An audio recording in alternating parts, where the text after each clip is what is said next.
நான் சொல்லுகிறேன், நீங்க கட்டாத வீட்டையும் பாலும் தேனும் ஓடுகிற நலமும் விசாலமான நல்ல தேசத்தை கர்த்தர் உங்களுக்கு தருவார்.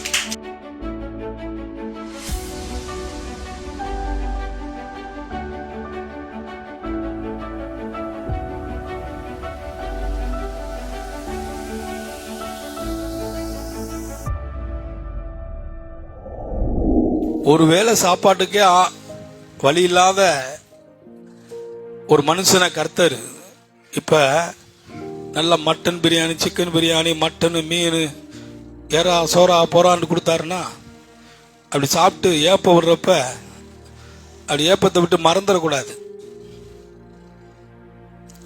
யார நினைக்கணும் சொல்லுங்க? எப்ப நினைக்கணும்? எப்ப அவர் இல்லைன்னா இதெல்லாம் இல்லப்பா, எனக்கு அவர் இல்லைன்னா இந்த தேசம் இல்லை, அவர் இல்லைன்னா நான் இல்லை, அவர் இல்லைன்னா இந்த திருப்தியான சாப்பாடு இல்லை அப்படின்னு நினைக்கணும். என் தேவனால எல்லாமே கூடும். நீங்க தேவன் சொல்லுகிற கேட்டா போதுங்க. உங்க வாழ்க்கையில தேவனை மையமா வைங்க. கர்த்தர் தொடாத, அதை சாப்பிடாதுன்னு சொன்ன அந்த காரியத்தை சரியா கடைபிடிங்க. தசம்பாகத்தை உங்க வாழ்க்கையில உங்க வாழ்க்கையில ஆரம்ப காலத்துல நீங்க இருந்த வாழ்க்கையை எண்ணி கடவுளுக்கு நன்றி சொல்லி வாழ்ந்து பாருங்க. ஒவ்வொரு ஞாயிற்றுக்கிழமை மிஸ் ஆகாம கர்த்தரை இதுதான் நன்றி. கர்த்தருக்கு எதுக்கு நன்றி தெரியுமா? ஆலயத்துக்கு போவதான் நன்றி. ஆமே, அப்படி போய் கடவுளை மகிமைப்படுத்தி பாருங்க. நான் சொல்லுகிறேன், நீங்க கட்டாத வீட்டையும் பாலும் தேனும் ஓடுகிற நலமும் விசாலமான நல்ல தேசத்தை கர்த்தர் உங்களுக்கு தருவார்.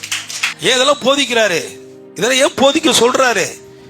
ஏன் இதுல வாழ சொல்றாரு? ஏன் இப்படி இருக்க சொல்றாரு? ஏன் இதுல இந்த வழியில வர சொல்றாரு? காரணம் கேட்டீங்கன்னா, உங்களுக்காக ஒரு உங்களுக்கான சிறப்பான ஒரு இடத்தை, உங்களுக்கான சிறப்பான ஒரு வாழ்க்கைய, உங்களுக்கான சிறப்பான ஒரு எதிர்காலத்தை கர்த்தர் உருவாக்கி இருக்கிறார். அதுல சேர வேண்டும், அதுல வாழ வேண்டும் என்பதற்காகத்தான் தேவன் இதை உங்களுக்கு கற்றுக் கொடுக்கிறார்.